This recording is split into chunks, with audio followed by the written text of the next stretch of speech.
Orang Islam itu cuma dua. Kalau ndak NU ya Muhammadiyah. Sudah, ndak ada lain-lain lagi.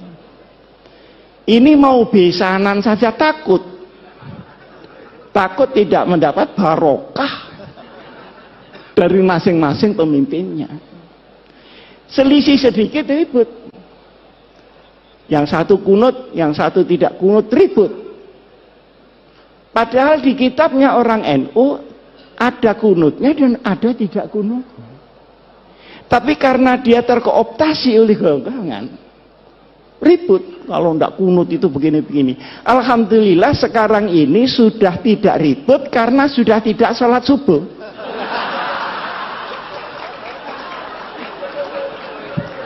Jadi problemnya sudah kelewat. Dulu Pak Den waktu saya masih habis dari Gontor pulang, beda hari raya itu berkelahi Pak. Takut ini puasanya dosa segala macam. Padahal yang selisih Muhammadiyah sama NU ini kan cuman tanggalnya, kan bukan hari rayanya. Bener apa enggak? Betul. Nah, kalau dibetulkan pengasuh sahih sudah. Yang beda itu tanggalnya. Kalau sholatnya ya itu Allahu Akbar sekian kali takbirnya ya sama. Loh kenapa tanggalnya kok enggak sama? Ngitungnya enggak sama. Kalau NU itu harus kelihatan tanggalnya dan itu perlu 2 derajat di atas ufuk. Muhammadiyah pokok sudah istimewa selesai lah. Ada apa mesti diinceng itu? Apa tamu dia? Lah yang nginceng ini ya tidak mau disalahkan karena Rasulullah Shallallahu Alaihi Wasallam itu nginceng. Sampai saya ketika itu Pak Din belum jadi ketua Muhammadiyah. Jadi ketika itu ketua Muhammadiyahnya Pak Syafi'i Ma'arif. Saya diundang oleh Pak Yusuf Kalla, marah-marah Pak Yusuf Kalla itu. Ini gimana NU sama Muhammadiyah? Masa enggak bisa jadi satu hari rayanya itu? Repot masyarakat kalau begini. Saya tanya, caranya bagaimana Pak? Ya kompromi lah. Caranya, dengan Pak Den ya, maaf, dengan Pak Den. Katanya Pak JK, bagaimana kalau Muhammadiyah turun 1 derajat? NU-nya naik 1 derajat. Oh, kalau begitu langsung cash and carry saja. Ini fikihnya pedagang itu di sini.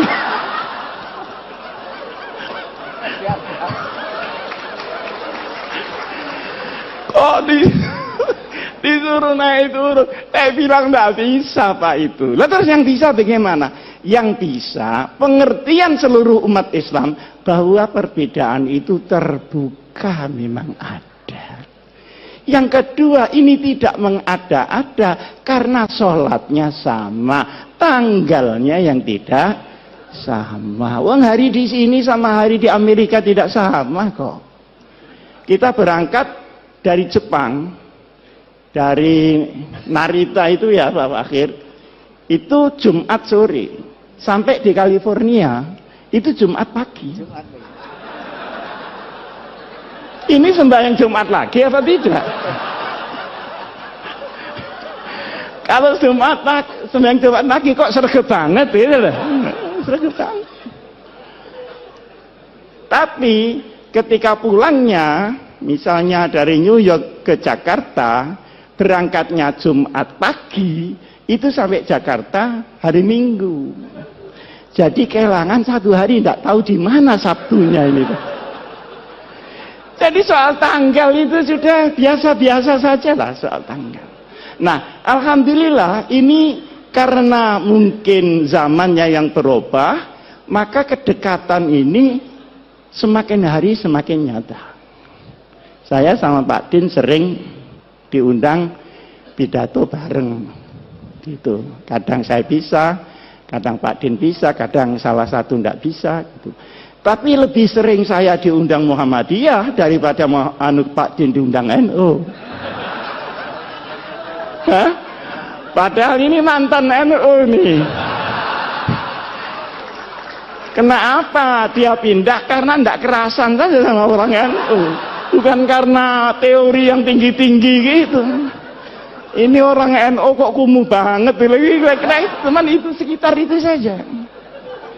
Nah, masalahnya adalah sekalipun NU Muhammadiyah ini berbeda di dalam furu, bahkan Ibnul Furu ya. Tetapi wawasan keumatannya sama, wawasan kenegaraannya sama. Karena Hadratus Syekh Kiai Hasyim Asy'ari ikut mendirikan republik. Kiai Ahmad Dahlan ikut mendirikan republik. Pahlawan nasional ada di dua belah pihak. Tahu jerih payahnya bagaimana membawa Islam di tengah kebinekaan yang luar biasa itu. Maka sabar. NU sama Muhammadiyah itu sabar. Cuman NU itu sama Muhammadiyah menurut saya itu sepasang sandal. Jadi kalau dipakai semua. Kalau tidak ya sekalian tidak semua. Jangan dipakai yang kanan, yang kiri tidak dipakai. Nah ini kira orang stres itu. Orang NU suruh bikin universitas rapi seperti Muhammadiyah. Sulit Pak. Tapi rahasia, jangan ngomong-ngomong orang. Tapi orang Muhammadiyah suruh ngurusi orang macul yang sehari-hari tidak ngerti apa-apa. Sehingga dia musyrik menjadi muslim. Enggak sabar juga Pak. Nah, bertemunya ini banyak yang tidak suka. Oleh karenanya, maka wawasan keagamaan, wawasan keumatan, wawasan kebangsaan dan kenegaraan tidak boleh dirobek oleh kepentingan apapun juga. Ini pertama. Sekarang yang kedua.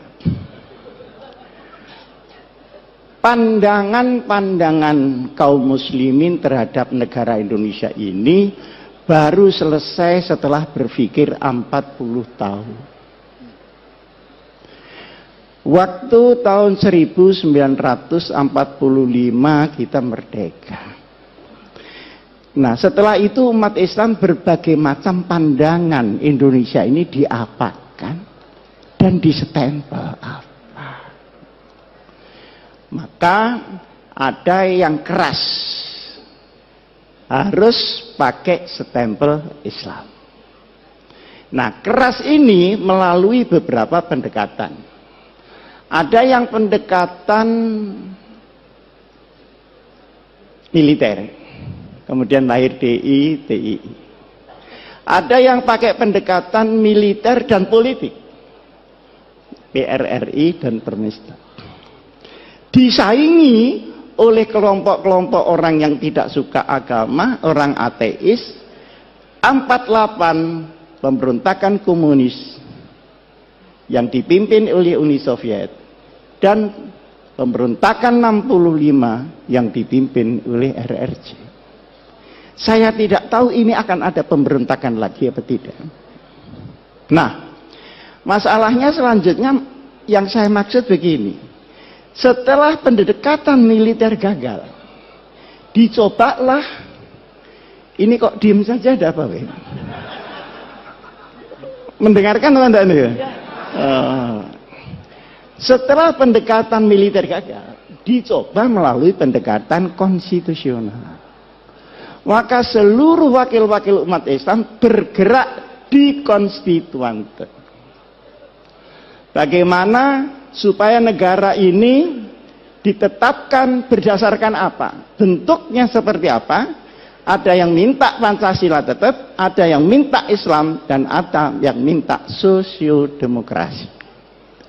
Ribet di situ tidak putus. Artinya dengan pendekatan politik pun juga mentok.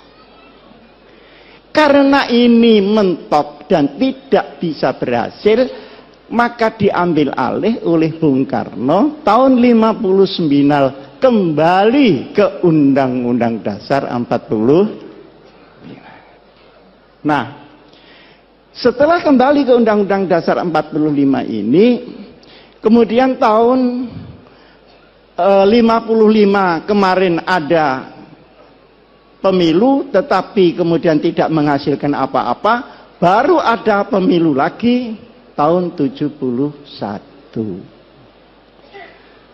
Tahun 71 orang Islam semua jadi satu, Pak.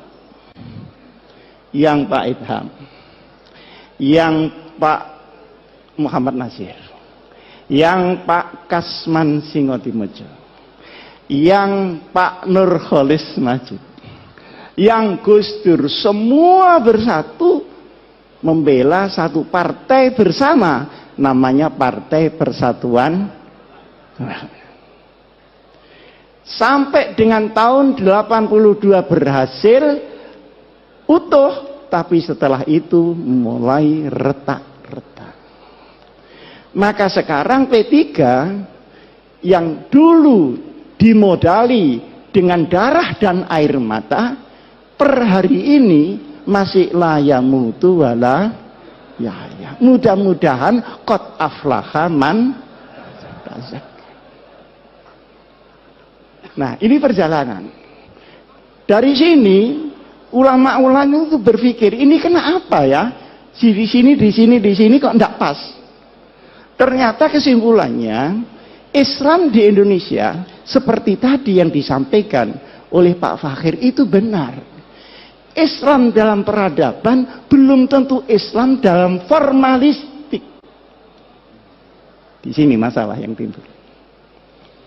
Nah, akhirnya ketika diformalkan menjadi banyak tentangan dari kelompok umat Islam sendiri. Disinilah maka kemudian dikaji sampai dengan tahun 1983. Berkumpullah ulama-ulama ketika itu di Jawa Timur dan tempatnya di Sukoharjo, di pondoknya Kiai As'ad, ngumpul semua. Cari jalan supaya selamat, sudah tidak ada goncangan-goncangan lagi, ini bagaimana?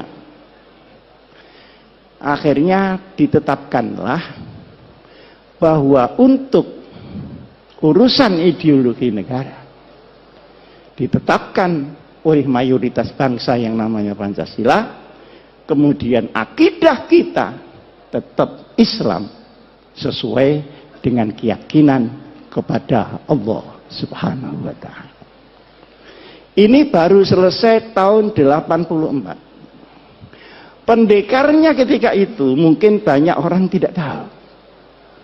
Pendekarnya adalah seorang ulama namanya Kiai Haji Ahmad Siddiq. Beliau putra dari Kiai Siddiq. Kiai Siddiq itu asal dari Lasem.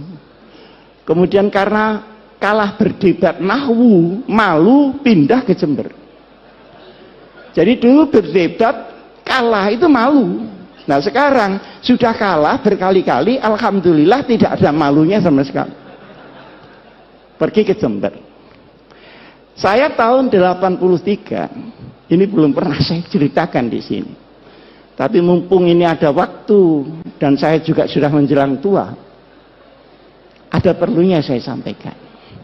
Saya tanya beliau, Kiai, ini penempatan negara dengan ideologi sendiri dan Islam sebagai umat Islam ini politis apa ijtihadi? Jawabnya beliau, ini ijtihadi, bukan politis, dan silahkan pakai untuk selamanya. Nah, karena saya tidak puas, saya tanya, dasarnya apa Kiai? Kemarin saya sudah menyampaikan ke Pak Hasan, kalau setelah saya di Gontor memang ngaji pindah-pindah begitu, sana 3 bulan, sana 3 bulan, termasuk ngaji di Kiai Ahmad Siddiq. Dibukakanlah oleh Kiai Ahmad Siddiq Mitsaqul Madinah, perjanjian Madinah. Iki sing bahasa Jawa. Iki si sadurunge kowe takon waca dhisik iki. Mitsaqul Madinah. Pada tahun kedua dari hijrah Nabi besar Muhammad sallallahu alaihi wasallam. Nah, setelah saya baca, ya saya bisa lah baca, wong lulusan Gontor masa enggak bisa bahasa Arab. Bisa saya baca. Komentar saya, subhanallah, ini adalah piagam yang paling orisinil untuk demokrasi dan kemanusiaan. The original conception about humanity and democracy. Luar biasa ini.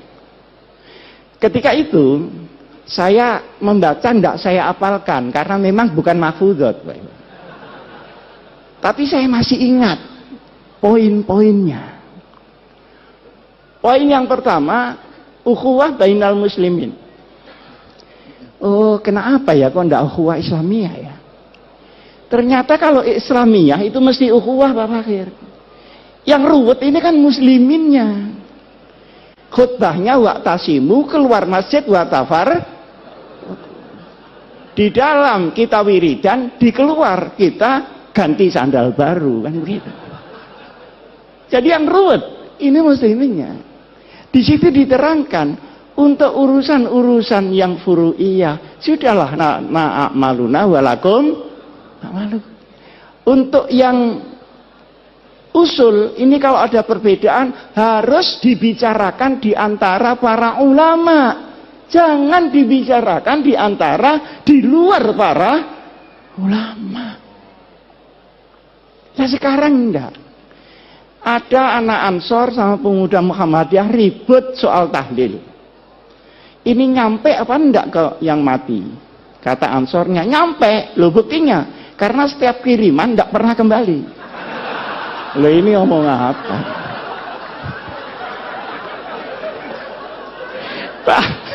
Ya pemuda Muhammadiyahnya ini kan enggak terima. Mana tanda buktinya? Nah kalau diserahkan bangsa begini ini Pak, innalillahi wa inna ilaihi raji'un.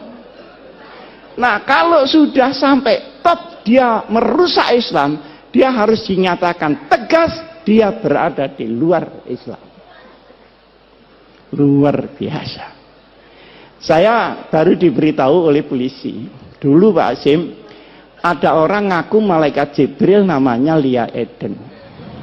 Bener ya? Ada orang yang mengaku Nabi Muhammad namanya Musad. Dua-duanya ditangkap. Dimasukkan di tahanan. Ditanya oleh polisi. Wahai malaikat Jibril, pernahkah ketemu Nabi Muhammad ini? Ternyata belum pernah ketemu dua orang.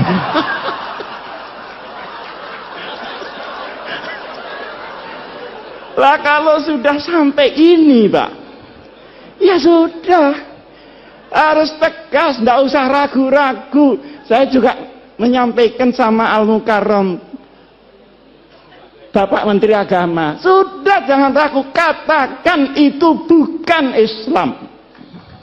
Kenapa ragu? Tapi ini jangan cuma ditepuk tangan itu. Maksud saya, yang lain-lain itu ikut mendorong lah. Supaya ada pride. Karena yang menghadang pun juga sangat banyak. Yang kedua, ukhuwah bainal adyan. Mana yang bisa dikerjasamakan dengan luar Islam, mana yang tidak. Itu jelas sekali. Sehingga rahmatan lil alamin memang melampaui rahmatan lil muslimin. Urusan yang tidak syariah sudah. Bikin got bareng bangunan tidak apa-apa. Tapi kalau urusan yang syarak, yang akidah, ya lakum dinukum, itu ada tuntunannya Pak.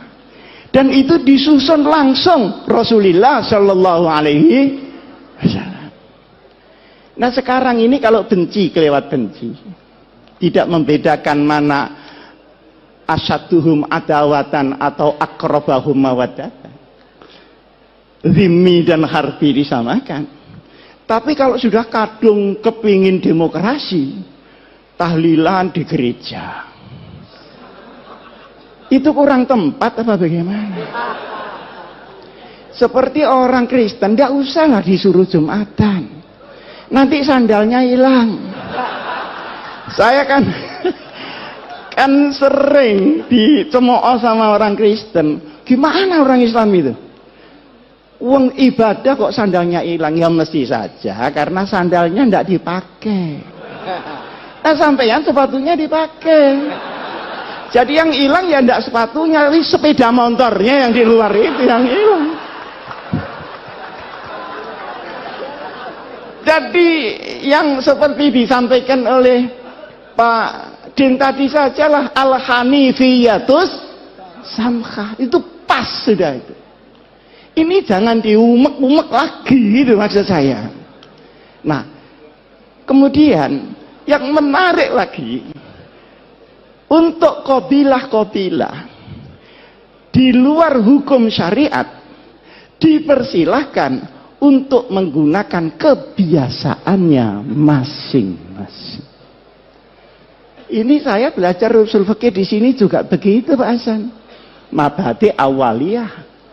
Itu belum mabhadi akhiriyah loh. Masih mabhadi awaliyah, tetap kunci. Karena itu digawa diintil-intil tak garut apa-apa kunci. Bab mabhadi awaliyah. Di situ kan ada al-ahdah muhakkamah. Tapi yang muhakkamah yang bagaimana? Tentu yang tidak khilafis syar'i. Ma warada fi syar'i mutlaqan wala dhabita lahu wala fil lughah yurja'u ilal 'urf.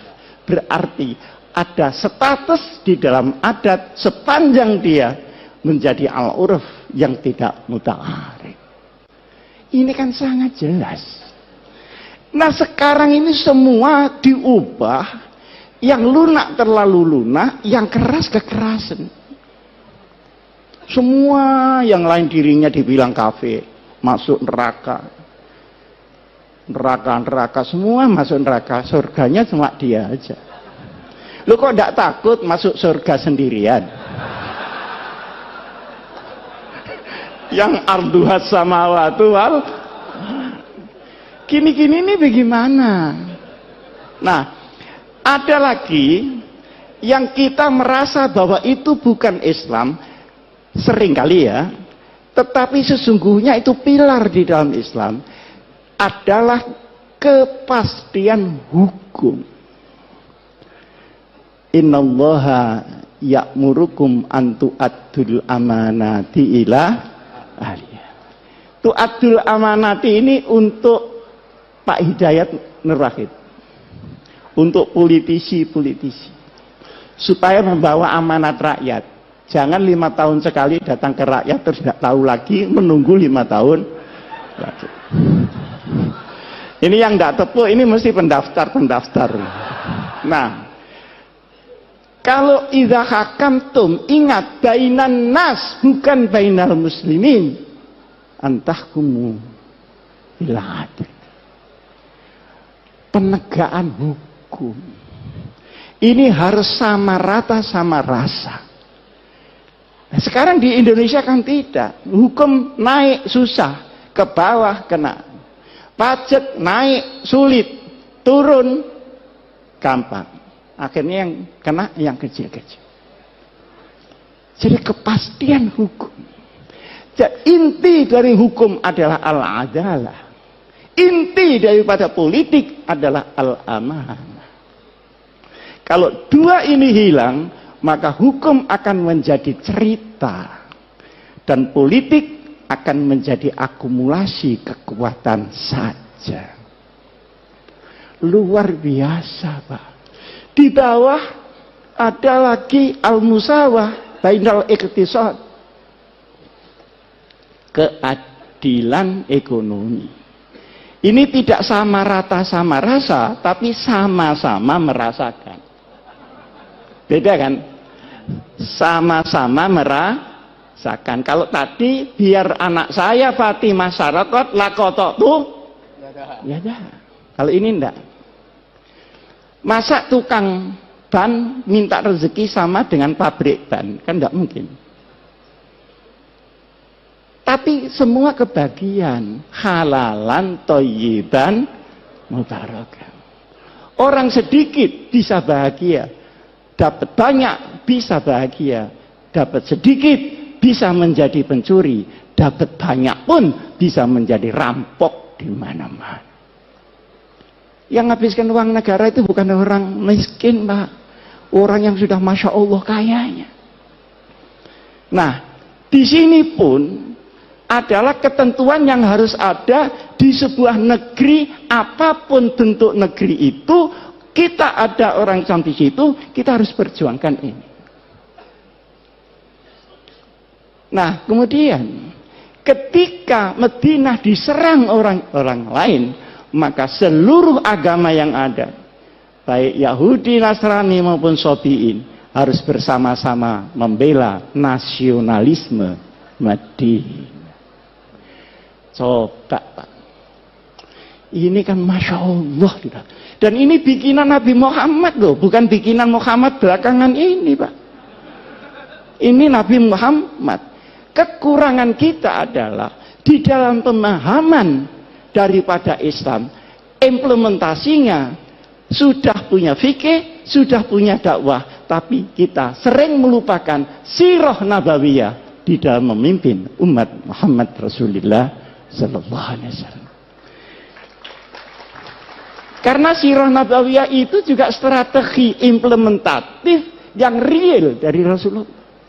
Kapan Rasulullah dakwah diam-diam, kapan terang-terangan, kapan mengungsi, kapan hijrah besar-besaran, kapan dia menunggu, dan kapan beliau membalas serangan. Semuanya ini harus kembali di dalam benak kita. Nah, sekarang ini para bapak yang saya muliakan, negeri yang tadi oleh para ulama diputuskan tahun 84 itu supaya diisi, jangan didekonstruksi. Kalau didekonstruksi ruwet, habis waktu untuk mendekonstruksi, belum lagi mengisinya kembali. Lebih lagi langsung dengan melakukan jurusan al-amru bil ma'ruf wan nahyu 'anil munkar. Seperti ada LGBT itu kok saya dengar yang teriak-teriak kok cuman saya, yang lain-lain ini gimana kok enggak teriak-teriak. Itu kan embrio supaya laki-laki kawin dengan laki-laki, perempuan kawin dengan perempuan, kan gitu maunya Pak Fakhir. Kalau perempuan kawin dengan perempuan, saya nggak tahu lah karena saya nggak pernah jadi perempuan. Tapi kalau laki-laki kawin dengan laki-laki, itu mau olahraga atau mau kawin?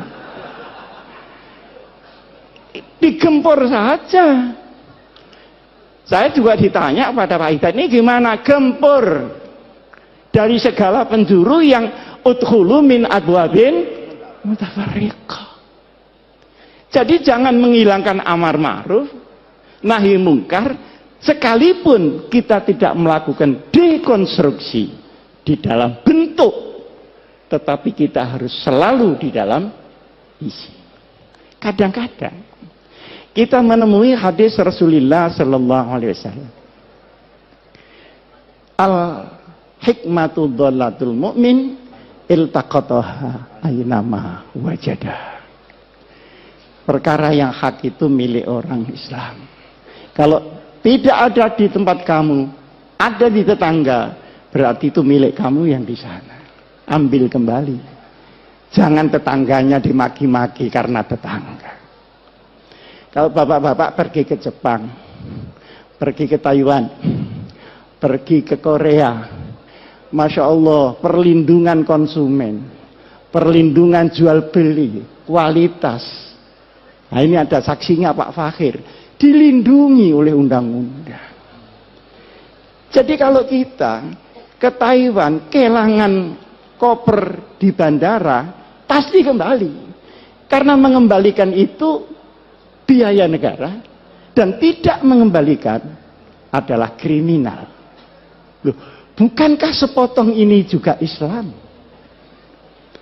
Seperti di Jepang, itu kalau ada toko malsu kualitas, langsung ditutup Pak. Jadi wailun lil mutaffifin.